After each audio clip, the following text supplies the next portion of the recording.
Hi there, welcome to Whisky and Wisdom, and welcome to our review of Ardbeg 8-year-old. Not just Ardbeg 8-year-old, but Ardbeg 8-year-old for discussion. And that's a fantastic story in itself. So let's dive straight in. Ardbeg, it's that famous distillery on Islay on Scotland's west coast. It's renowned for coming up with some of the peatiest, smokiest whiskies you can get in Scotland, and it has a cult following. But it wasn't always that way. The distillery went through some tough times in the 1980s and 90s. It was closed for many, many years. And so in the early 2000s, the Ardbeg Committee was formed in order to that fans of the distillery around the world could band together and make sure that the distillery would never fall on rough times again.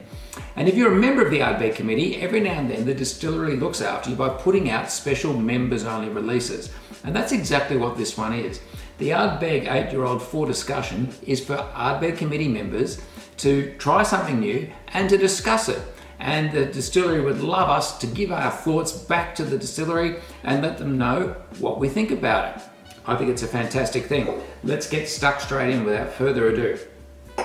This here is the Ardbeg glass. It is a fantastic glass, and I'll tell you what it is great for is using it for cocktails made with Ardbeg. And if you go on their website, you will find some fantastic cocktails that have been put together using Ardbeg as the key ingredient. But if we're going to assess and critically analyse a whiskey, I like to do it out of the more traditional whiskey glass, and I'm going to pour myself a dram right now and do exactly that.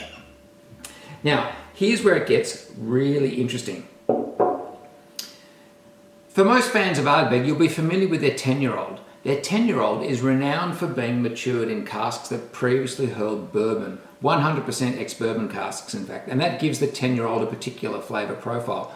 What makes the 8-year-old a fascinating thing to explore is that it's been matured in casks that previously held sherry. Now Ardbeg don't say that explicitly on their website, but they've made it known through a few press releases and through some other channels. So this is a really rare opportunity to try Ardbeg in casks that have previously had sherry in them and get that sherry cask influence, which is a fascinating thing. Now, it's not entirely new. Ardbeg have done it before with some very limited edition releases, such as Dark Cove or El Diablo, which was the Fay Sheila bottling in 2011, and also Ardbeg. And of course, they've featured sherry casks in some of their other expressions, but for 100% ex-sherry maturation, bit of new uncharted territory for them, and it's a fantastic opportunity to try that now. So let's just do that. Something else that's quite interesting just to consider at this point in time. The moment you say sherry cask maturation, people instantly think, oh, that's got to impact the colour. Surely it must be darker. Well, let's just have a look at that right now. This is here, I've just poured it, the Ardbeg 8-year-old. I'm going to bring in to the side here Ardbeg's 5-year-old, which they released quite recently. And we also have the Ardbeg Flagship Expression, the 10-year-old. Now, if I just maybe give you a bit of a white background there to compare, and you can see, in fact, the 8-year-old with the sherry cask maturation is a little bit darker than the other two. So there you go. The cask influence is more than just on the label, and certainly more than just, well, is it more in the flavour? Let's find out. I'll put it up to the nose and straight away I get those signature familiar Ardbeg flavours. It's briny, it's coastal, it's got those salty notes, it's got the bonfire smoke that we want and we look for in this distillery.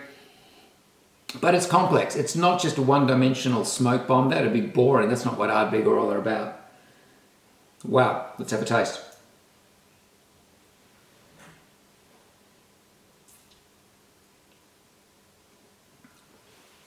Beautiful stuff. The mouthfeel is silky smooth. Nothing rough or bombastic about this. It's sophisticated. You're getting all that Ardbeg smoke that you're looking for, the peat that you want if you're a fan of this distillery. But then comes there's that tiny hit of lemon citrus that we get in good Ardbeg bottlings. And then the sherry cask influence starts to come through with hints of, there's some dried spices there, some salted caramel, toffee notes, and this lovely salty brininess that pea and ham soup, there's some bacon notes there, that meatiness comes through. And if you're familiar with Ardbeg and what it can taste like when it comes out of a sherry cask, these are very familiar flavours. What is also brilliant about this is the finish. Just while I've been talking, I've been getting waves of secondary flavors coming through.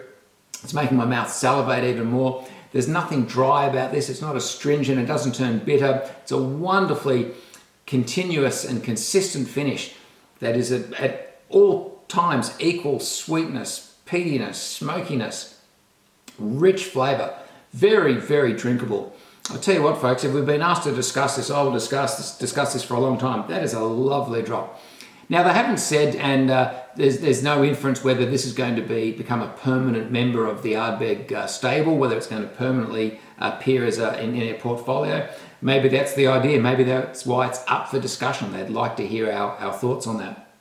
But I tell you what, if you're a member of the Ardbeg committee, go out, grab yourself a bottle. I'm sure you can get it through your local website for your country that you're in. And buy yourself a bottle, have a taste, let them know all about it. If you're not a member of the Ardbeg committee, you need to join. Jump online, go to ardbeg.com, sign up as a member, look after this distillery, look after your taste buds, and grab yourself a bottle of this and try something that is really interesting, fascinating, a wonderful new addition to Ardbeg's flavour spectrum and portfolio. I sincerely hope this becomes a permanent part of the core range. It's a lovely drop. Well done, Dr. Bill Lumsden, Ardbeg's whiskey creator. Lovely drop. Success again. Look forward to your next one. Till next time, cheers.